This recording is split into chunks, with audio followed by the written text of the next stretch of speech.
Chapter 22. So much for Sibs. Well, so much for loyalty. Did she tell you where she was going? Mandy Sue demanded. Her hands fluttered. Everything happens to me. There'll be another investigation. All that paperwork. All those inspectors asking questions. Now calm down, Mandy Sue. That doesn't have to happen. Pete paced the floor in his office. I'm sure Marsh doesn't want his sister to get in trouble. Do you, son? When they use the word son, start worrying. No, sir. Tell us about it. Did she run away? Pete asked. He gave the appearance of someone barely containing himself from leaping across the room and grabbing March by the throat. Tell us what you know. I don't know anything.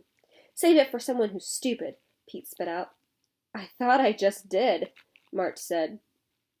It took several long moments for Pete to comprehend that he'd been insulted. He pointed a crooked finger at March. You're a troublemaker, he said. You're going to wind up just like your roommate. Pete, what are we going to do? Mandy Sue wailed. We're going to sit tight, that's what. Chances are the little lady will realize how good she's got it here at Polestar, and she'll find her way home. We'll think of a story and whatnot, and we'll tell you, March, and you'll stick to it. You hear me? Answer me. Sure, I'll stick to the script. Pete leaned over and fixed his bloodshot gaze on March. You better be telling the truth. I got my eye on you.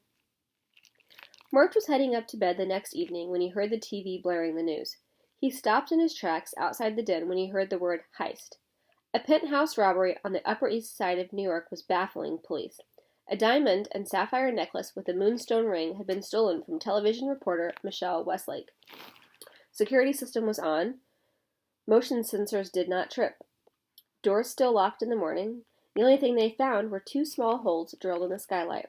Lobby surveillance tapes were being studied. A new cleaning crew had been hired, but the new superintendent didn't know anything about it. March watched blurry surveillance photos of a cleaning crew moving through the lobby. He saw a tall man in a painter's cap who looked vaguely familiar, and a shorter fellow with a backpack vacuum who kept his face down and away from the camera. He rubbed his knuckle against his lips. Every sensor in March's brain lit up. It wasn't a he, it was Jules. Chapter 23. This heist sucks. How could he be sure? He just was. Jules, with all her talk about Alfie, she was the biggest liar ever. March took the stairs two at a time. He burst into the room. Darius was shoving things into a duffel. I'm out of here tomorrow, Marco, he said. Bounced. He looked up and caught March's expression. Don't get all emo on me, bro. You gotta learn how not to make attachments. March was breathing hard. He crossed the room to his backpack and took out Alfie's list. He spread it on the desk. I found Jules, he said. Good. She okay? Number 1, particle zoo. Number 2, room service. Number 3, vacuum packed. 4 and 5, surfing Murph. Number 6, wet paint. Number 7, plastic replica. Seems like it. She just pulled off a major jewel heist. Yeah, and tomorrow I'm heading to Harvard. Early admission. March leaned against the desk. I didn't go to school much. I went to Alfie McQuinn's homeschool for thieves instead. He taught me about cons and heists, how a heist could be the most perfect con ever, how details matter. He had favorite heists of all time, and I just figured out this, he slammed his finger on the paper, is a list of them. Number 3, vacuum packed. That's how the heist last night was done. What heist? Darius said. You mean the television reporter? Are you saying your sister Jules stole her jewels? March nodded. And I think she did it with Oscar Ford, the guy on TV the other night. Darius leaned back. I gotta sit down. Jules used a vacuum cleaner, an industrial one, the kind you wear on your back, and I'm guessing it had a boosted engine. They got in as cleaners and stayed behind, probably hid in an AC duct. Meanwhile, Oscar goes up to the roof and drills 2 holes in the skylight. Later that night, he drops down the sling from there, the kind of thing Jules used in her act. She gets out, winds herself into the sling, and hangs over the jewelry. She sucks up the necklace with the vacuum. Then she hides in the duct again, and Oscar pulls up the sling. She gets out the next day before the theft was discovered, but after the security system is turned off. Nobody checks their valuables before they turn off the system. Probably the maid comes in, inputs the code, gets the coffee going, or whatever. Jules waits for her chance, and splits. That's a movie, Darius said. My dad was a Hollywood producer, and he would have snapped that stuff up. March tapped the paper again. It's happened before, just in a different way. There were these famous heists in France that really made Alfie laugh. At the supermarket, Shane, how the money was handled, like this. A tube would suck it out from the registers right into the safe. So the thieves broke in, and they cut into the tube, stuck in the modified vacuum hose, and just sucked the money out of the safe. They pulled off a whole bunch of heists doing that. They vacuumed up money? Sweet! Darius shook his head. Does that mean your old man was planning to do it? I think so, yeah, March said. He knew his way around an AC duct. So how did Oscar know about it? The only thing I can guess is that Jules already knew Oscar. He gets out of prison and finds out my dad is planning some heists. He wants in on the action. He recruits Jules. She was conning me this whole time, biding her time. Alfie used to say that 90% of successful heist is planning. He figured out the method. Jules found the list, memorized it, and told Oscar. She could have done it on the plane, snooped while I was sleeping. That's some nasty double-cross, Darius said. You two are related. You just don't do that to family. I mean, my family. Yeah, you can't trust anybody. March felt a dark tide of rage move through him. His hands shook. Sure, they weren't close, but he wouldn't have left without her. He would have watched out for her, just like Alfie wanted him to. Well, she did it to me. Izzy suddenly slid from the underneath Darius's bed. Welcome to the club, she said, her dark eyes filled with sadness. Family stinks. Chapter 24. The best plans are crazy. Iz here just sneaked in to see me, Darius said. We've been taking care of each other for 3 years now. Don't want to stop. She was going to see if she could fit in my duffel. Crazy plan, right? The best plans are crazy, March said. Izzy peered at the list. So your dad made a list of heists he wanted to do and the way to do them. But how do you know the targets? That's the missing piece, March said. I think the answer is here. He spilled out the contents of his backpack onto the desk. Here's what he left me. A book, a key, a deck of marked cards. Whatever the missing piece is, I think Jules figured it out. He looked at the list again, thinking hard. The heist in Amsterdam was number 2, room service. I know that for sure. Alfie lifted a waiter uniform from the hotel basement. That's how he got access to the hallways. It only works in big hotels, and you've got to be careful because there's managers everywhere. And even in big hotels, everybody knows everybody. But one of Alfie's rules is, there's always a new guy. So he got into the room that way? Not the room above. It was empty. He reserved it for a late check-in, but he didn't show up, because then you have to give your passport and ID. He was supposed to rappel down from the balcony, spring the lock on the door, enter, snatch the diamonds, and get out. The target was a jewelry dealer. It all went fine, except, for some reason, instead of using the drain pipe to get down, he went up to the roof. I still don't know why. And that's when he suddenly couldn't say the words. He fell. Darius shook out the deck of cards. These aren't marked cards. Some of them have numbers on them, March pointed out. Darius shook his head. That's not how you mark a deck. You crease a card with a fingernail or bend it. What kind of criminal's kid are you? If your dad was leaving you clues, he'd leave you easy ones, Izzy said. He'd have to be sure that you'd get it.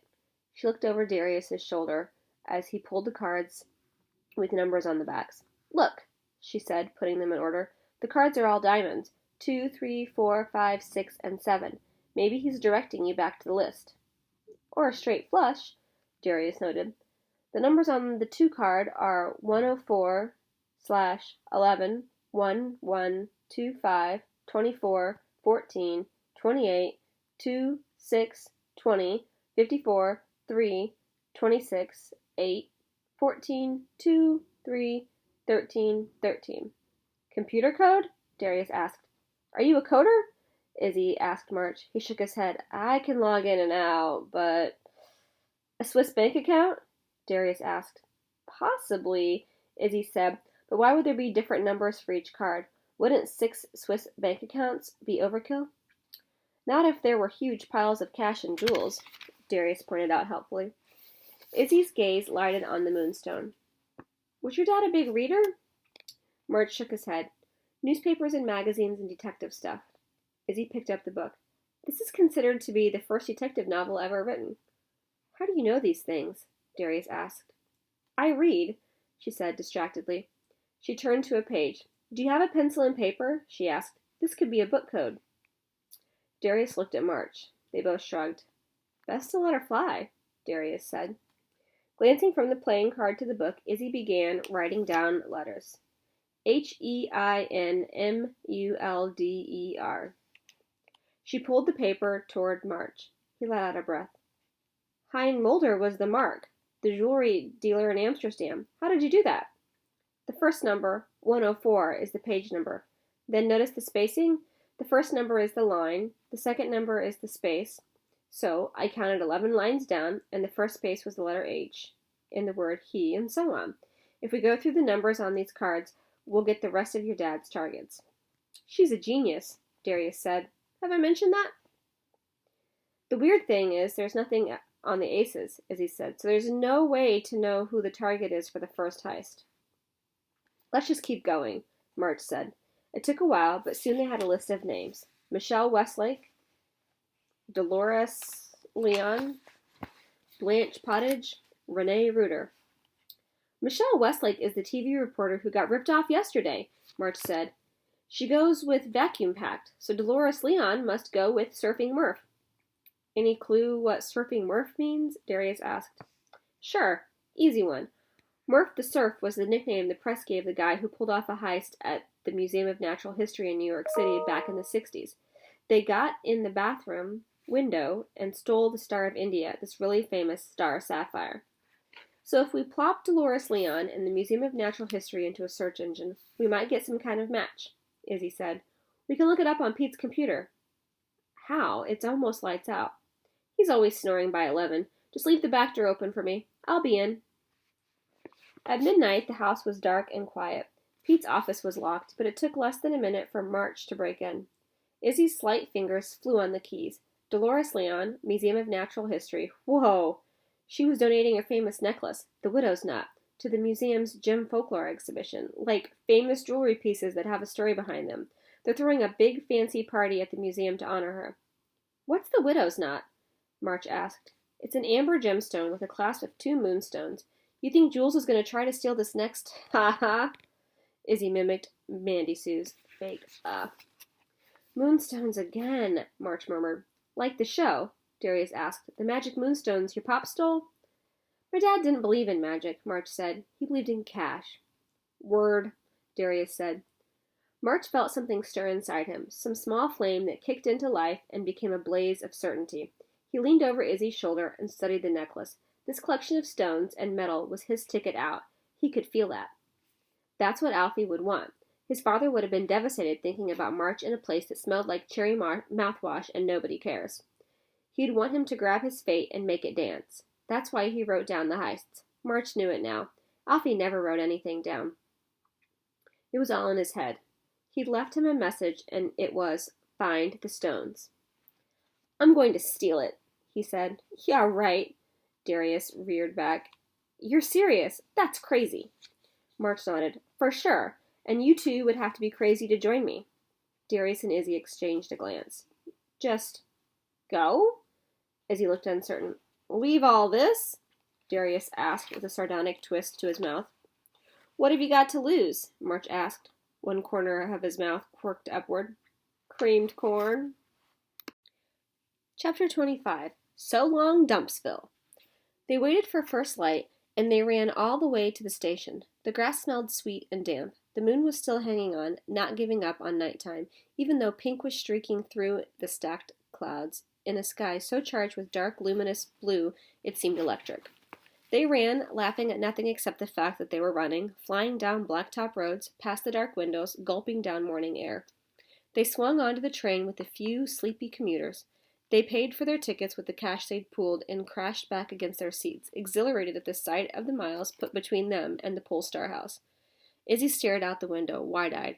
It's such a big world. I forgot. That's a good thing, Darius said. He leaned back against the seat. How much is a yacht? I think I'd like to buy a yacht for me and you. We'll sail away. Izzy leaned her head against him. In just minutes, she was asleep. You and Izzy? March asked. You're... Marco, she's like my sister, Darius said. He looked down at Izzy. She looks like she's 10 or something, but she's 13. Her parents didn't pay much attention to her. Hackers with gambling issues. They decided to take a trip to Atlantic City, and they lock her in the apartment while they're gone. They leave her with enough food for 2 days, and they're gone for 5. She was 4 years old. They took her away then. She saw them on supervised visits for a while. Then they stopped showing up. She hates small spaces. Wound up in a hospital once when a foster family locked her in a closet. That's why I watch out for her. My dad was in the Secret Service. She knows I can protect her. I've got it in my genes. Darius yawned. Gotcha catch some winks. Gotta catch some winks. When I wake up, point me the way to Easy Street. Within seconds, Darius was snoring lightly. March watched town after town go by, a sense of dread beginning to build inside him. He'd been so cocky. They needed a place to sleep, a place to plan the heist. Between the 3 of them, they had only about $30. They needed more. Money for food, for better clothes, for equipment. They needed cell phones. Alfie had given him a direction, not a plan. They needed a warm-up con. He gripped the I Love New York keychain. What had Alfie left him? Could there be a place in New York somewhere, a place Alfie would call a bolt hole, somewhere already set up for a hideout, a small apartment in a boring neighborhood where no one would notice him? Alfie must have bought the keychain at Grand Central Terminal. There was a picture of the grand columned building on the other side of the I Love NY logo. He worried it between his thumb and index fingers in anxiety. He felt something pop. He'd broken it. Sighing, Marsh studied the cheap keychain. It hadn't taken much to break. Not much at all. He worked his fingernail into the gap, and it split open. Inside was a small folded piece of paper. He unwrapped it. Written in Alfie's handwriting was, Track 61. Chapter 26. Track 61. They stood in the enormous waiting room beneath the clicking schedule board that supplied its heartbeat. Commuters rushed by them, juggling briefcases and bags of bagels. There is no Track 61, Darius said. Yes, there is, Izzy said. It's an abandoned track that was used by President Franklin D. Roosevelt. He was in a wheelchair, so they'd drive his car straight out of the train onto the elevator that went straight up into the Waldorf Astoria Hotel. She held up a smartphone. I looked it up on secretservicecity.com. Secretivecity.com, sorry. She saw March's expression when he saw the phone. I found it on the train. People really need to watch their stuff. I should mention that Izzy has certain talents, Darius said. We met when I found her hand in my pocket. We'd better ditch it, March advised. It has a tracker on it. It's okay. I already know the way to the platform. Izzy didn't break stride as she dropped the phone on the counter by the information booth. She continued into a corridor and led them down to an unmarked brass door. She handed March a paperclip. Your turn. Darius and Izzy stood in front of March as he worked the lock. He pushed the door open, and they slipped inside. A narrow stairway led straight down. They followed it as the bustle and noise of the station above decreased, and the sound of the train entering the station thundering through the soles of their shoes.